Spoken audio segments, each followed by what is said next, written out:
How you feeling there, Mac? Good enough to fuck your mother! You're listening to Mean Geek.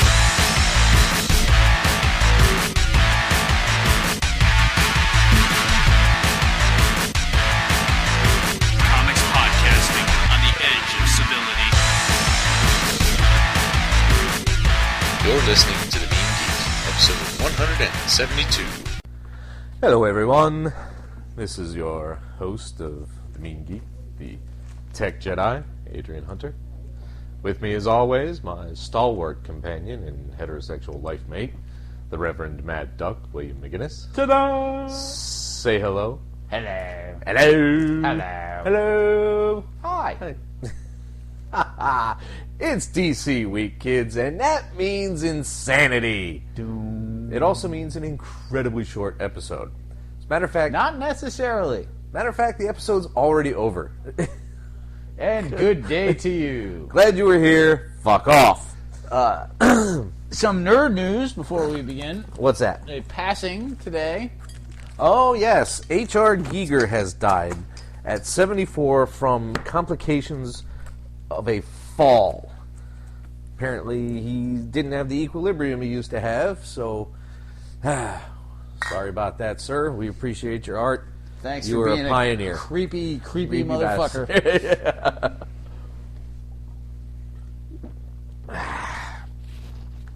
We appreciate everything he's done. If it wasn't for him, we wouldn't have bothered with Alien. Because, no, it would not have been the creepiest thing ever. It was, in fact. Ever. Wolf.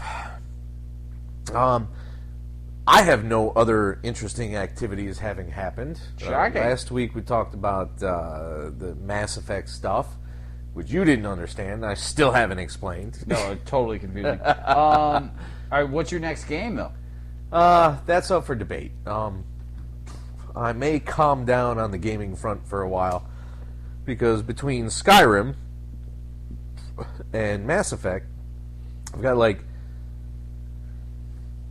4 months that I've been sitting playing games, like marathon sessions that I really shouldn't do at my fucking age.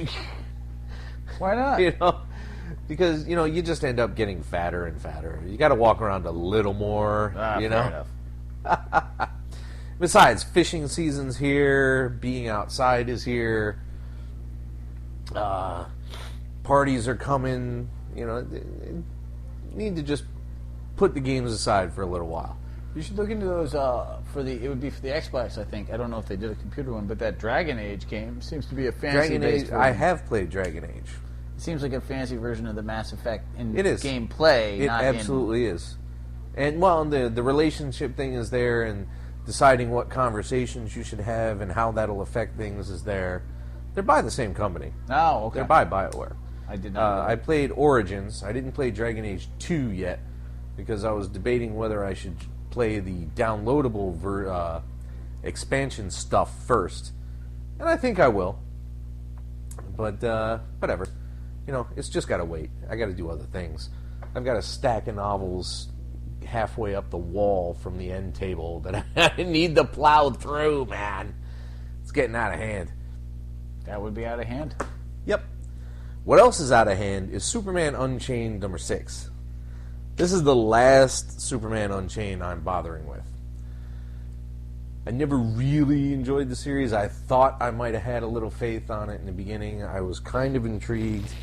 I didn't mind Jim Lee's art, but the plot seems kind of weird, and I don't really care. Wraith, another guy named Wraith I don't give a shit about. An earlier version of Superman, an alien who's come to Earth and has been co-opted by the U.S. government. Yes, that is Wraith. Now, in this particular issue, issue 6, which is kind of behind, I think this is a good 2 months behind anyway, Ascension has launched hundreds of nukes, and Supes and Wraith and Bats, Wonder Woman, GL all attempt to stop them.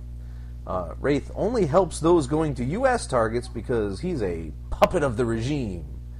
I'm pretty sure that's what they're trying to get across. You think? Maybe? Yeah. while Clark tries to force Ascension to destroy them all, but they end up self-destructing anyway. So all that effort was pointless. As is so often the case.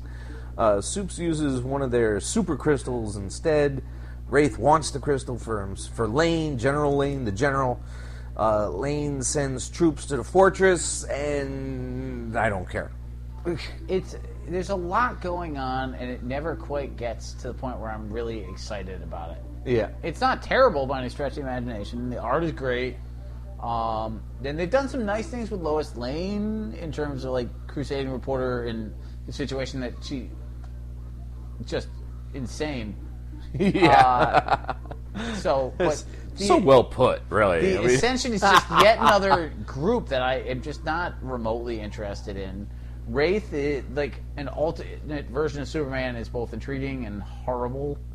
Yeah. In equal measure. I totally missed that part and forgot all about it. For a minute there, I'm thinking, what the fuck are you talking, early version of Superman?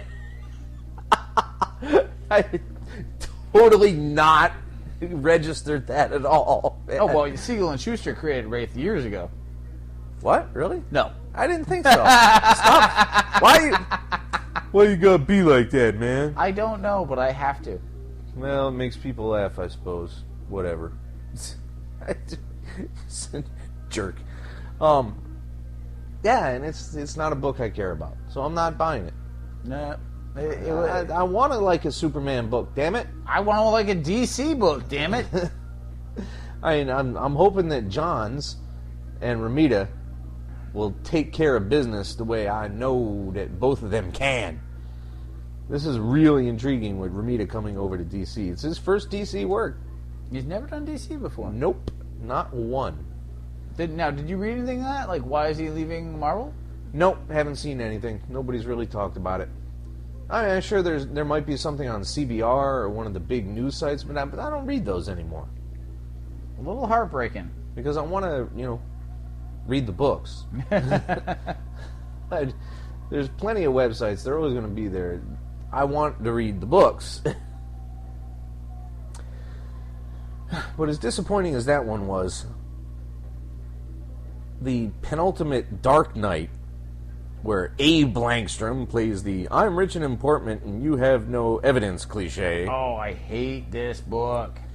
Alfred makes a joke for once, which is not true. He's got some dry humor going on there all the time. He's got jokes, but this is like a that's a joke routine, and it was kind of weird. Commissioner Gordon is somehow played as a Whedon fan. I don't know how that works. With his old, since when would Jim Gordon ever put E on the end of everything? That's kind of plotty, don't you think? Yeah. No, I don't think Jim Gordon would ever talk like that. Jim Gordon does not enjoy Buffy the Vampire Slayer. No, that's not him. He likes Lee Marvin movies, Scotch whiskey. He's like a cooler version of me. Like, he's not sitting there like, hey, you know what's fun? Buffy the Vampire Slayer. Also, My Little Pony. Like, no. That's funny. But eventually, of course, Bats injects the Man-Bat antidote and lets Langstrom drink? I don't know what that means. Langstrom gets away with it because he's rich. Well, what do you know? Another story where they let the rich guy get away because he's shit rich. Dad, just leave Man-Bat alone. Seriously. Like, don't use him anymore and stop working with bad fathers. Mr. Freeze, fucking, there's 200 unused Batman villains at any given point. Stop writing about fucking Man-Bat. But it's Batman's opposite, man. No, not really. He's a tragic figure, and he's a bat who has aspects of a man that doesn't make him Batman's fucking opposite. Okay? And even if it was, you play with him too fucking much for it to be effective. So, stop it. Which is fine. This book is going the way of the dodo. Which, I'm hoping Sinestro will take its place well enough. Because to just totally cut out DCs to have 2 Bat books and no other DCs, why would I want to live in a comic community that's like that? Well, you still... Sinestro is coming. Yeah. That's all I got for you. Secret Origins is coming. Oh, really? You're going to be doing that? Well, I mean, read the first one. It seems reasonable. We'll see what the other stories have to say for themselves. Fair We'll enough. see how long that lasts. Because if I remember right, the Secret Origins from the 80s lasted a good 9 issues before they got into the boring characters they didn't give a shit about. I don't know. There were Secret Origins. I still own a couple. I have the Flash Rogues Gallery one with the Mignola cover. I have the Ambush Bug Secret Origins Of issue. course you do. Come on. Who would question that? Kids, just so you know, there was an Ambush Bug Secret Origin issue out there. I suggest you get it, because it's pure fucking insanity. Well, it's awesome because he spends the entire thing going, I'm not giving my origin to you people. He's like, no, that's valuable. I'm not going to fire it away in this half an issue. No. That's like knowing a demon's true name. What are you talking about? You know what you could do with my origin if I let you know? It's so... it's ludicrous and funny, and it's fun. But Dark Knight isn't, so whatever. The unrelentingly grim is how I look at these things now. Detective 29.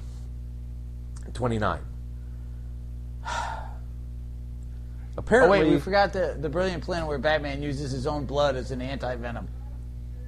Was that in Dark Knight 29? The Man-Bat, his skin is so tough that you can't put a needle in it, so Batman lets him go. Oh, yeah, see, you know why I forgot that? Because that's the second time Batman's blood has proven the cure for something in the last couple years, and that just makes me go, fuck off. 2014, year of the anemic Batman. I don't care. Stop it. That's the Dan Slott School of Science, which is not nearly as bad as the Scott Snyder School of Science. Hi, kids. This is Dr. T.O. Morrow with today's Comic Science Moment. Blood is gross. This has been Dr. T.O. Morrow with today's comic book science moment. Now, in another, in a parallel, I think, and not an analogy, you can't say an analogy, in a parallel to the Doc Savage routine, in Detective 29, he's just too perfect to be believed. He has been faking this entire time and has dosed Scarecrow with his own shit. This says that Batman is just so too cool for school that even psychotropic drugs don't fuck with him anymore. Dude, how many times are you going to see Batman be like, oh, I could be happy in this future, but I'm not punching people in the face, so no. Like, Batman is a horrible person. Like, really bad. He is now. They've just made him... He's got nothing. He's got so little soul in the New 52. It's just terrifying. Do you ever miss, like, even in the 90s, like, he was no fun. I mean, there were some good stories and whatnot, but you ever miss, like, Brave and the Bold, the Batman that enjoyed disco and possibly banged Black Canary when Green Arrow wasn't around? Well, yeah. Like, I don't know about the disco thing. I don't think that's ever been necessary. You know what? I'm pretty sure Bruce Wayne was out there fucking jigging it up with a solid gold medallion.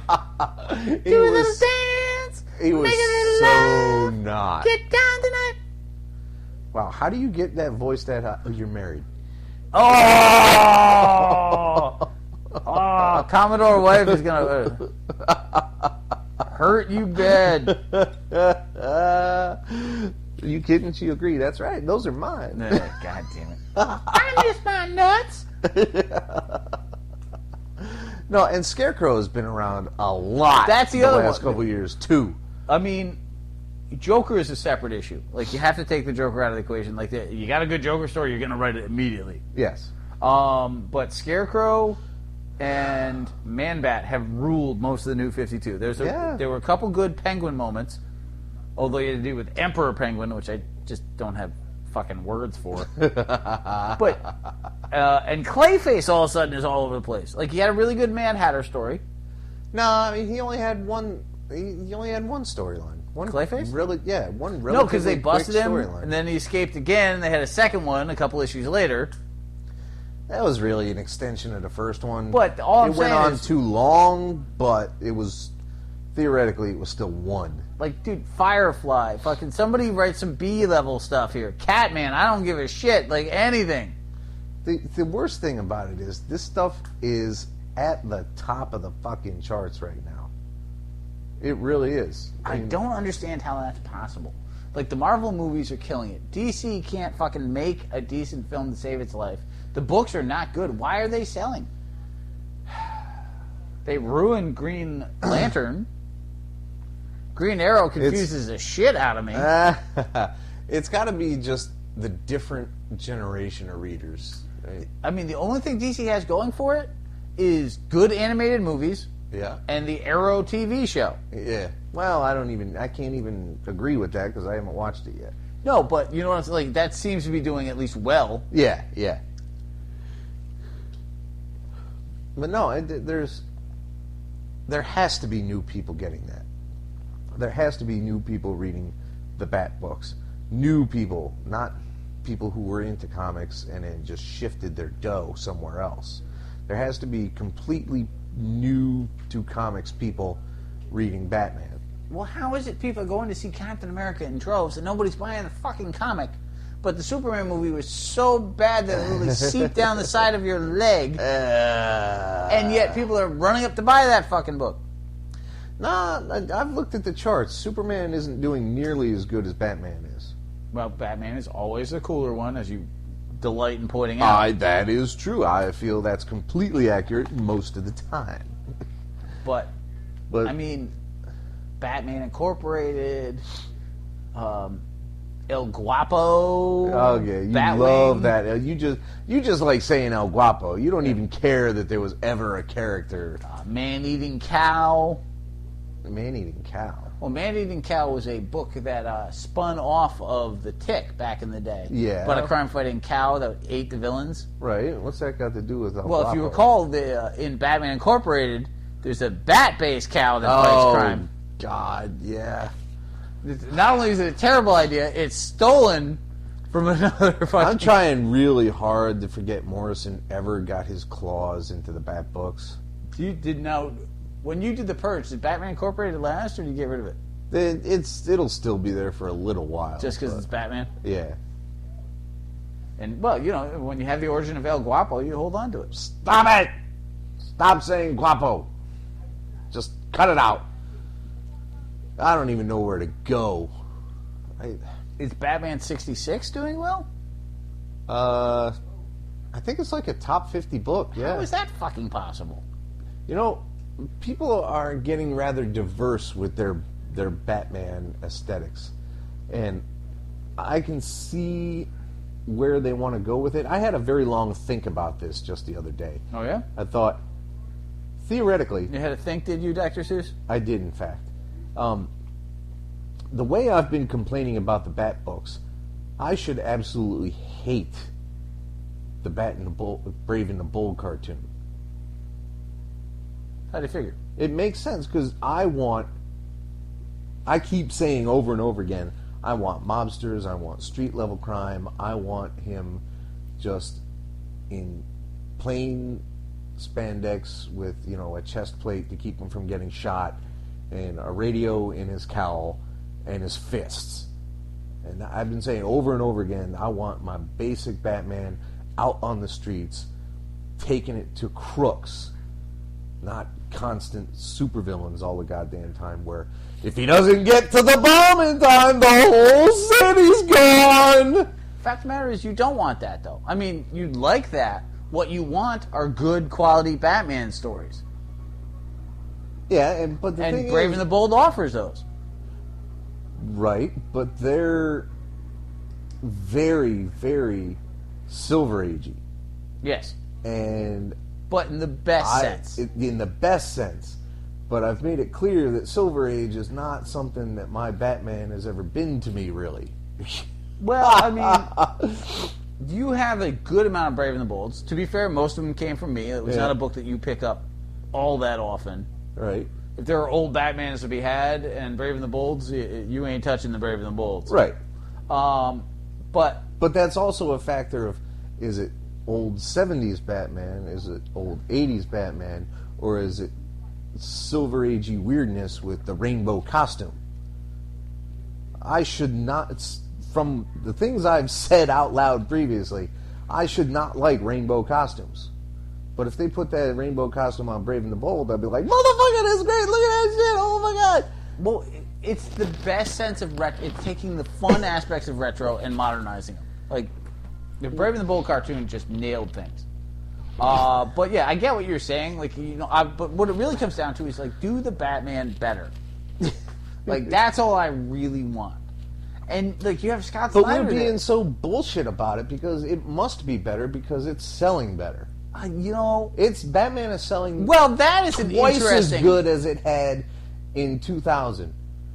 Well, I don't twice as good liking it in 2000. But the point I'm trying to make is, philosophically, are you saying that because something is successful, it's better? Because that's a slippery slope.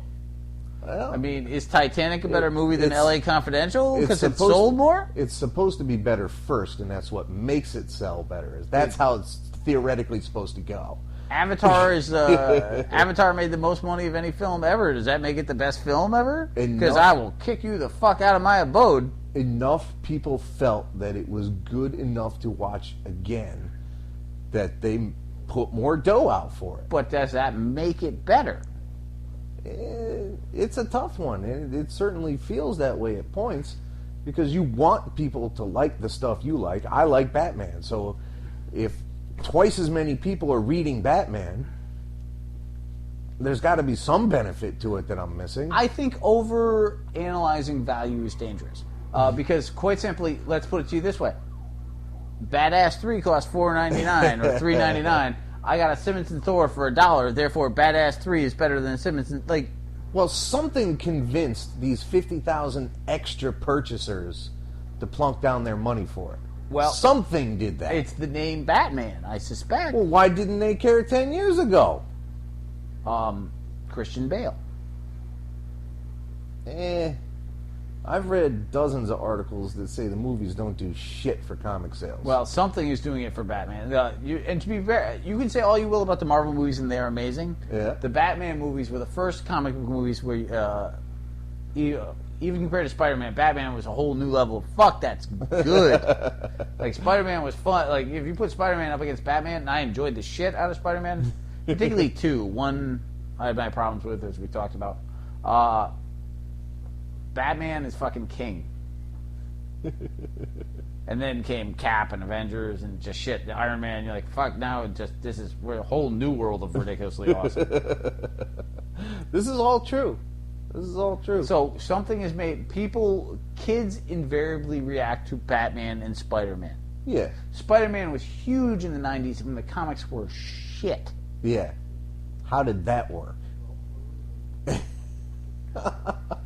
And I mean, like, they're iconic, they're relatable, whatever it is, those two characters speak more, and Wolverine in the same way. And the Wolverine book has had some horrible periods. It really has. But at the same time, like, that character maintains its value. So, is popularity more important than quality? I suspect not. But then, I was also shitty at high school. So what are you gonna do? But you'd figure if the quality was as low as we're complaining it is, somebody else should have noticed it by now and gave up. Shouldn't they have? It follows, right? No, I but feel it stays at number 1. I feel like people are going to look back at this and be like, "Oh, those were not that great." Like, but I've been wrong, I mean, shit. I'm trying to think at a better level than simply, of course my way is the way Batman should be. Which is horseshit, or I'd be writing Batman. I can only get so high and mighty before even I myself come to the conclusion, you're being a fucking douche, man. Yeah, sometimes you gotta be like, fuck it, people buy it, done. But you know what? I don't have to be one of those people. And I choose not to be. Well, now that we've blown 20 minutes on nothing with Detective 29, let's talk actual Batman comic, Batman 29. Batman Year One. Now, 0 year. Please don't confuse this The Riddler is with the evil. magic that was Year One. Riddler's outage is still happening 17 issues later. But now he has things rigged so that he takes control with some twacked out device that I didn't really follow. Bone Bitch has history all wrong. No one occupied Japan in 1942. Blimps blow up. Riddler wins for now. Nobody knows what's happening. Issue 30 is going to have a reckoning that I won't care about. I gotta be honest, like, I love a good blimp as much as anybody. I might be the only one who loves a good blimp. So pretty much, yeah. That part was cool. The Riddler, like, making the Riddler a badass is kind of neat, but he's like, again, there's something about the New 52 that all the villains are just creepier. They are. As opposed to better. It's like, let's make them nastier instead of improving them or, like, writing good stories. Yes.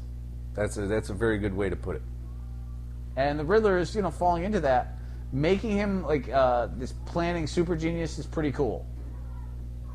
Well, I mean, he was always a planning genius, but now his scale has shot up so high. But he's not a costumed idiot yet. Well, I hope he isn't.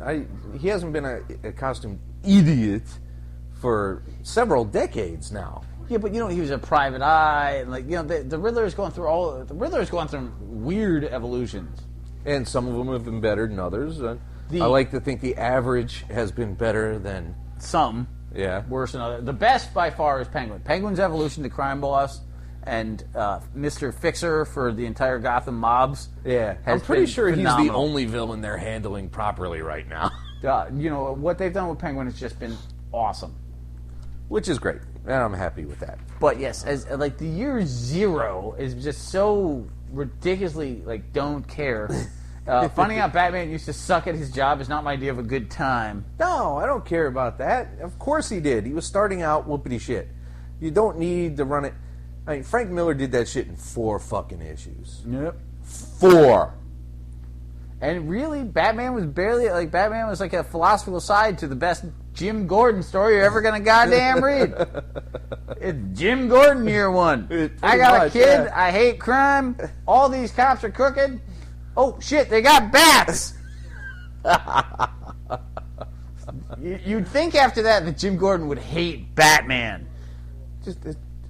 Even if you don't want to lessen the scope and scale, how about you put it in less issues? This year 0 is going on forever.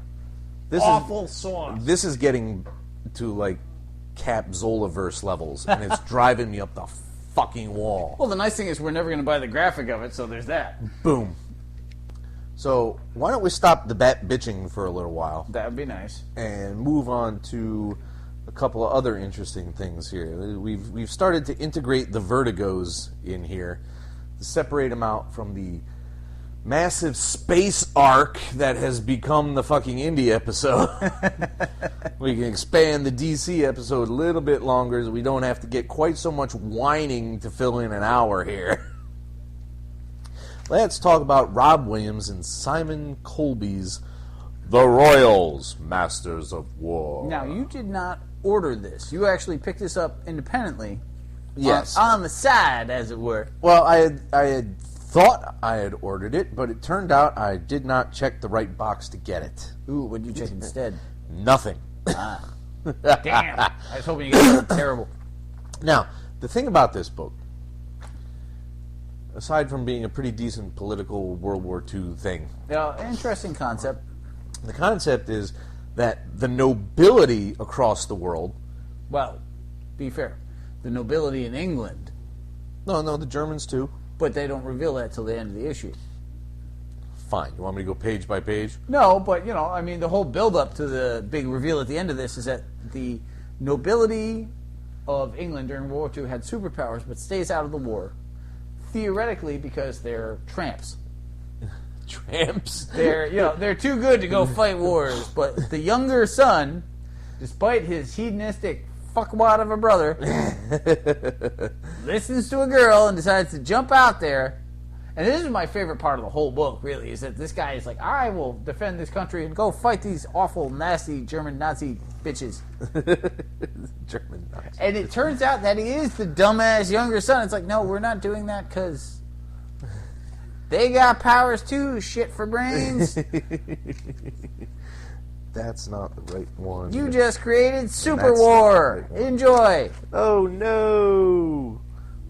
I enjoyed this. There was a lot of really good dialogue. I was happy with the majority of it. It moved nicely. I thought it was very clever. Characters were well done. The only thing that hurts this book is Uber. Like, if you didn't have Uber and superpowers during World War II, this would have come out of left field and be like, awesome. Yes. Which I'm still happy with it, but it does smack of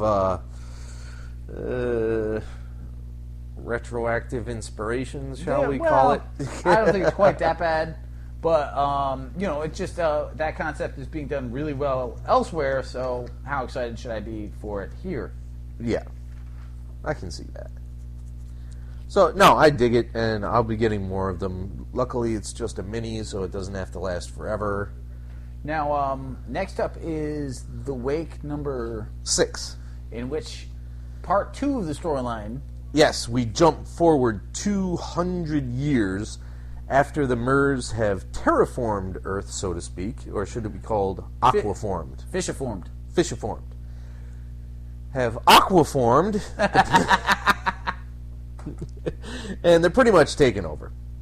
The new character, A, is obsessed with finding a covert signal that promises the defeat of the Murs. Once again, you've got this hip teenage girl character who knows there's something wrong with the world. With the green hair and the shave on the side.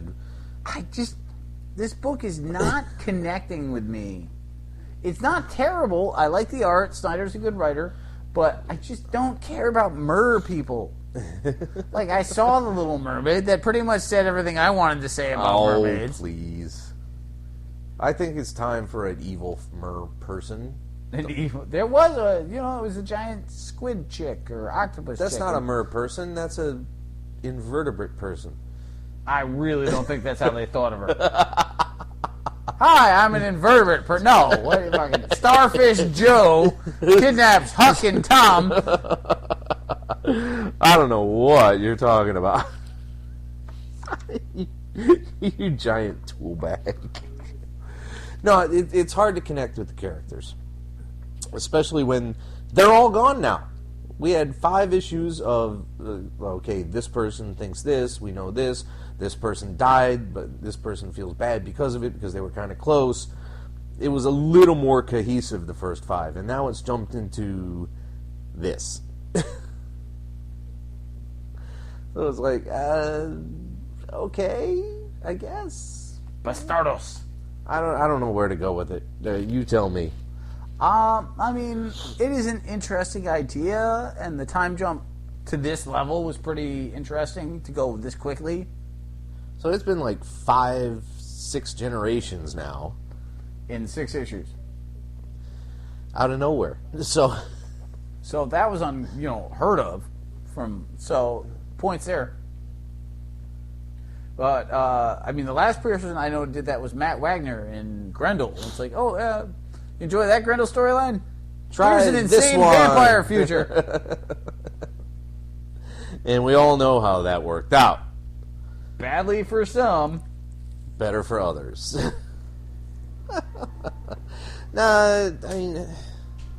It has a certain level of quality, but like you said, it's just not connecting. Now, it's now is it a miniseries? Is it a regular series? Yes, it goes to 10. So you're going to finish it off at this point? Yeah, sure.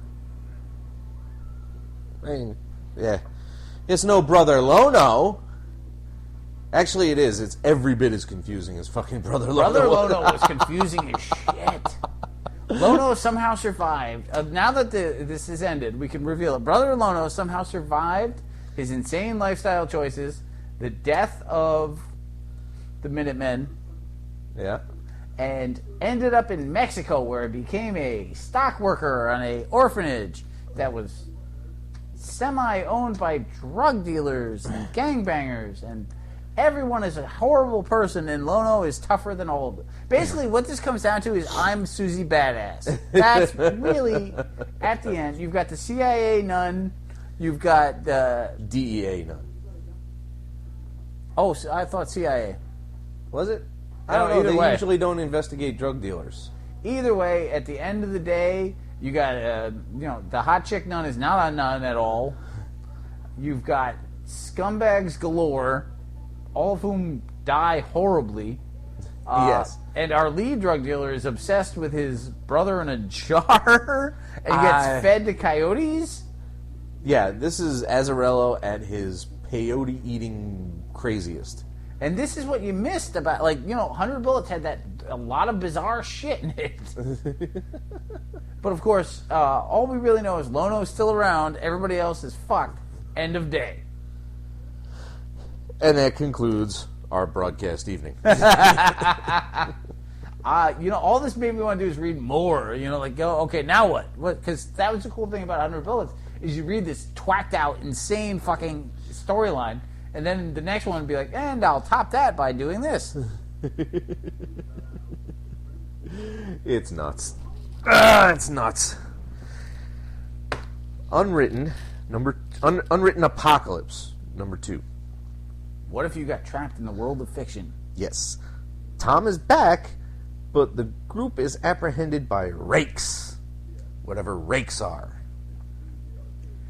Lizzie talks them all out of a hanging. Yes, that was the which was pretty good, because who the fuck wants to die? You know what I thought? It was really cleverly done. They're like, they identify the type of story they're in and figure out how to get out of it. Right. And they're like, well, he's a French Cavalier, so obviously, a repentant woman, and you're like, oh, that does fit what I know about those stories. So, and I only know about those from movies. I had never actually read a story in a book with a French rake in it.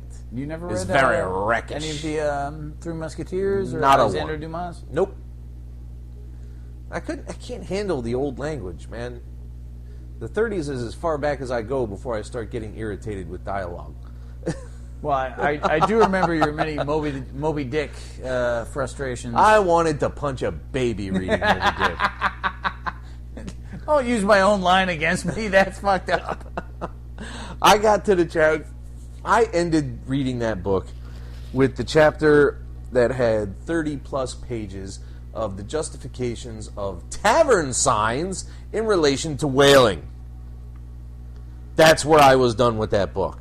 I didn't even get to Hell's Heart or the Moons of Nibia or any of that shit.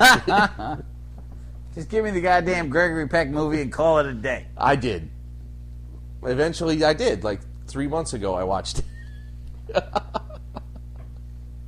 No, it's I've always enjoyed that was great. You get stuck in a type of story and you adapt yourself to how that story is, and the other characters are like, well, of course I have to treat you like that. That's what we do. But now, see, this is a good example of not explaining everything. Like, they're trapped in this weird fiction world, and they walk from fiction area to fiction area and trying to survive and not step in the wrong fiction landmine. There's some, Well, the thing about that, let's go back to last week's craziness. Right.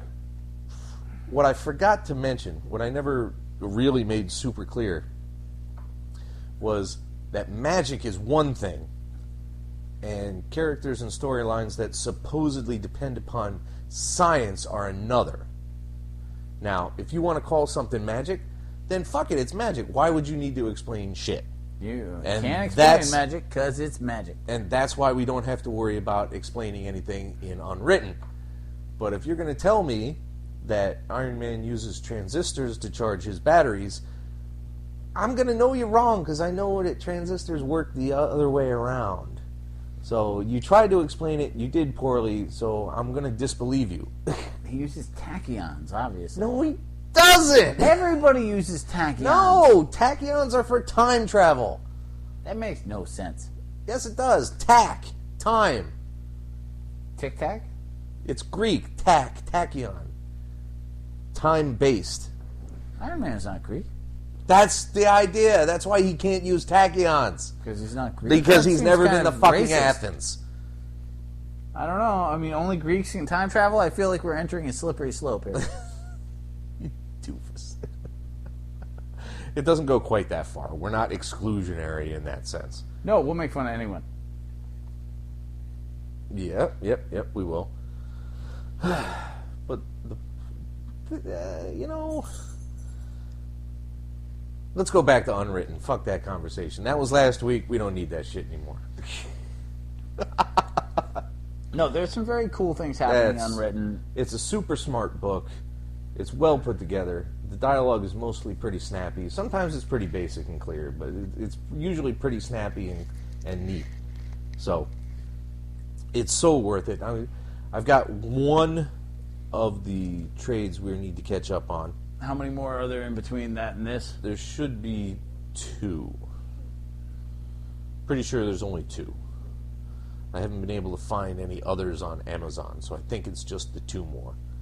So we'll be caught up pretty soon. That'll be good. I'm hoping by end of summer. Where did I write down? Oh, yes. Astro City number 9. Love this book. Winged Victory faces the Iron Legion and joins Confessor in his hideout, but she's kind of pissy that she has to hide in the hideout, because that's just not her. Winged Victory is not a subtle person. And of course, this rankles her enough that at one point she just said, "I'm out!" And she takes off. She meets this old woman who belongs to the Council of Nike, who empower her. And you have a nice Busick-level conversation about how, yes, this is you, this is your universe, this is how you have to handle things. You are the Winged Victory. Go forth and Vic. Yep. Jesus Christ. I mean, she shares this horrifying story of her life and how Winged Victory is her hero and the support of that. And that's the cool thing about Busick and Astro City is, like, even when the storylines feel like they're going on too long, every now he'll just nail an issue of awesomeness in there. Yep. There's a lot of neat things going on in this book. The build-up to the new Confessor, the addition of Winged Victory and Samaritan's relationship. And then there's subtle small things, like the fact that Samaritan wants to protect her, but knows like she might stab him, so he's got to make those decisions. And Winged Victory doesn't even like to dress down as herself and be a woman as opposed to being a hero. Yeah, a civilian, let's say, because it's fairly clear she is in fact a woman in her Victory costume, an average, not in a woman, feminine sense, a civilian. But it's not about that. Like, she's not being a person. Like, she's Winged Victory. Like, Samaritan dreams of being able to be a person. Winged Victory does everything she can to avoid that.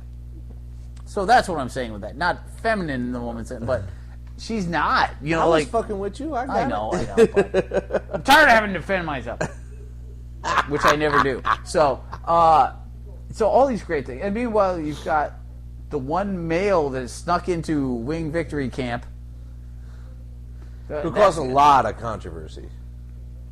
But just such a good book. I can't.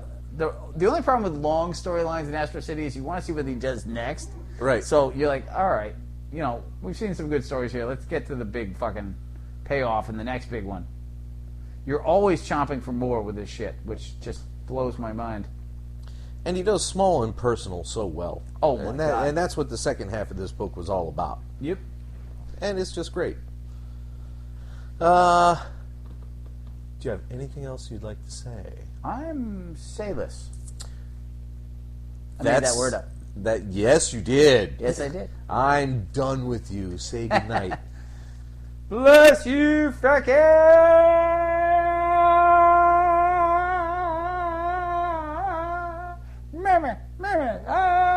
And away! And away. The Mean Geek is recorded live at the Reverend Mad Duck's apartment whenever the hell we can get to it. Find us on Facebook, Stitcher, Twitter under @TheMeanerGeek. Subscribe to us through RSS. Or we can be located at our own site, www.themeingeek.com. And most importantly of all, you can find us as a proud member of the Comics Podcast Network. Email us directly at themeanergeek@gmail.com. Can I drink now? You may.